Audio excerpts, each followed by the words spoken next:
नी नः होता वरेण्यः सदा यविष्ठ मन्मभिः अग्ने दिवित मता वचः। निस्संदेह हमारे लिए आह्वान करने वाले, वरण किए जाने योग्य, सदैव सर्वोत्तम युवा हो। हे अग्नि, ज्ञान प्रदान करने वाले स्वर्ग संपन्न वचनों द्वारा। यह जो मंत्र लिया गया, यह ऋग्वेद के प्रथम मंडल के 26वें सूक्त का यह द्वितीय मंत्र है। तो अग्नि जो व्यक्ति है, यानी वो व्यक्ति हम हो सकते हैं। हमें ही अग्नि बनने के लिए ईश्वर कहता है। तो हम हमारे अंदर क्या विशेषताएं उत्पन्न करें जिससे कि हम स्वर्ग संपन्न हो सकें, स्वर्ग प्राप्त कर सकें, और हम हमारे अंदर, हमारे परिवार में स्वर्गिक वातावरण पैदा कर सकें। वो विशेषताएं हैं, पहली है अग्नि को होता बनना पड़ेगा, या आह्वान करने वाला, बुलाने वाला। यहां अग्नि को होता कहा गया। होता के अर्थ हैं आह्वान करने वाला, जिसको कहते हैं बुलाने वाला, और ग्रहण करने वाला मतलब एक्सेप्ट करने वाला, लेने वाला, और दूसरा प्रदान करने वाला। होता के 3 तात्पर्य हैं, बुलाने वाला, ग्रहण करने वाला और प्रदान करने वाला। उससे लोगों को प्रेम पूर्वक ग्रहण कर उन्हें सुख सुविधा प्रदान करना पड़ेगा। केवल इस ओर बुलाने मात्र से कार्य नहीं चलेगा।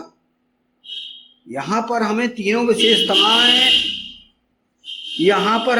विशेषताएं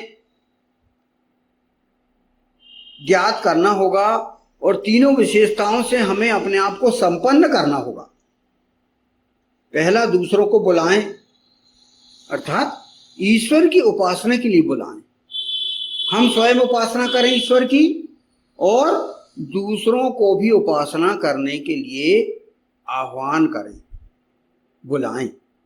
फिर ग्रहण करें, अर्थात उनकी अंदर जो बुराइयां हैं उनको हम सुनें, समझें, और फिर हम उन्हें प्रदान करें, मतलब हम अच्छी चीज उन्हें प्रदान करें।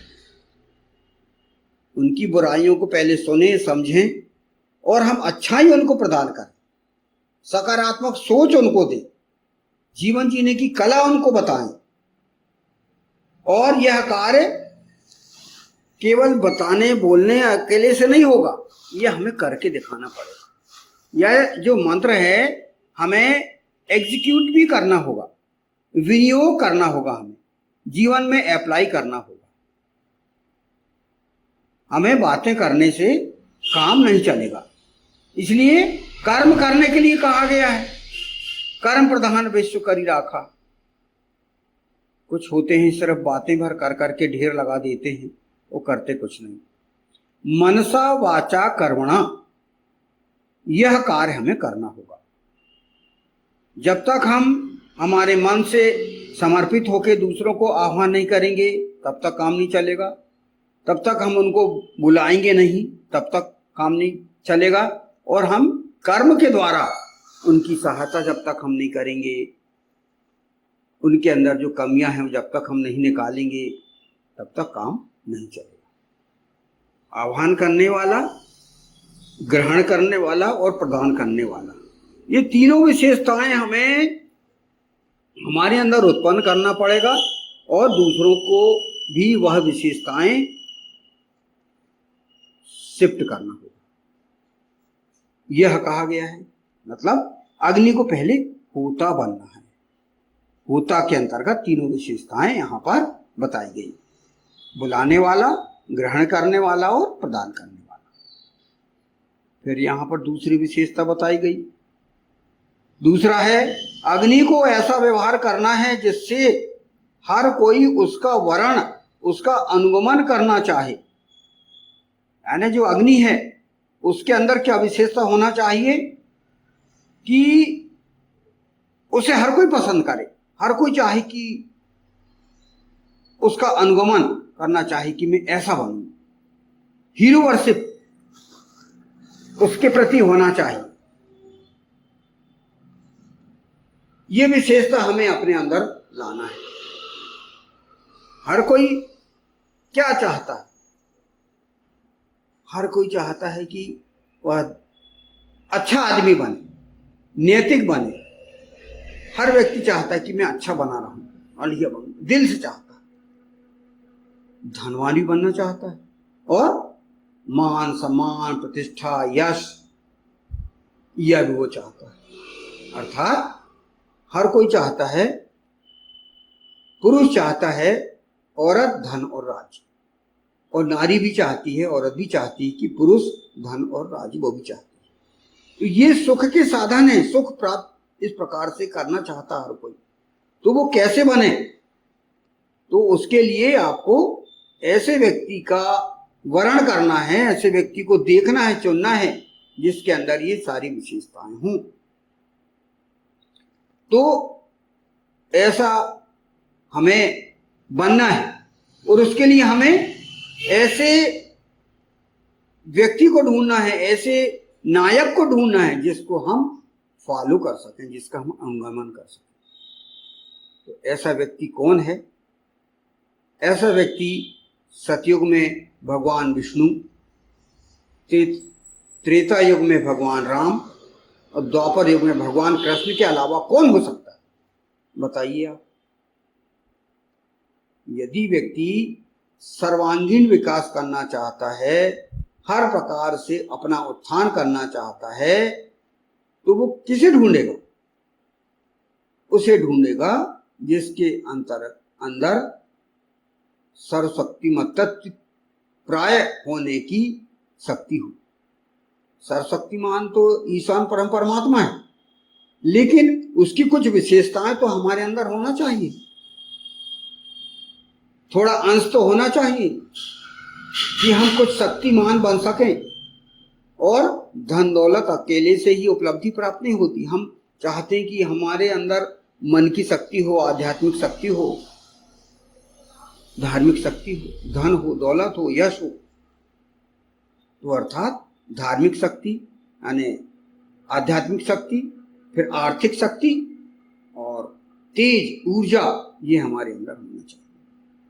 तो ऐसे व्यक्ति का हम पता लगाएं कौन है, तो ज्ञात होता है पुराणों में, उपनिषदों में, महाग्रंथों में, महाभारत में, रामायण में, गीता में। ये आप ढूंढ सकते हैं, पता लगा सकते हैं।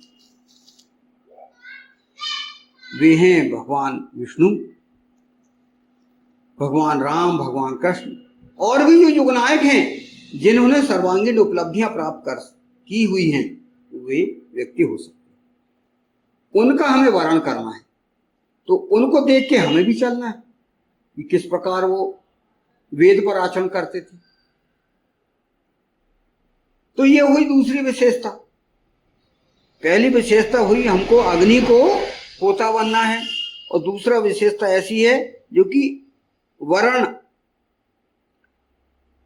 करने योग्य हमें व्यक्ति को ढूंढना है और स्वयं उसका अनुगमन करना है। यानी अग्नि को पहले होता बनना पड़ेगा और फिर अग्नि को ऐसा व्यवहार करना पड़ेगा जिससे हर कोई उसका वर्ण और उसका अनुगमन कर सके। माने आपको हीरो बनना है ताकि आपका अनुगमन अन्य कर सके, हीरो वर्शिप लोग कर सके, ऐसे बनना है। फिर तीसरी विशेषता इस मंत्र में क्या बताई गई है?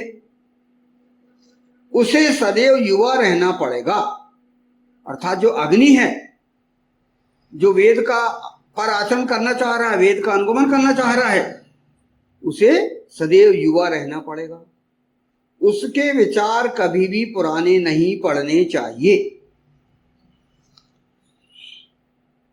विशेष रूप से युवाओं के बीच उसे लोकप्रिय होना है, ताकि समाज में महत्वपूर्ण भूमिका अदा करने वाले आयु वर्ग के लोग इस व्यवस्था को अपनाकर अपना समाज का और विश्व का हित कर सकें।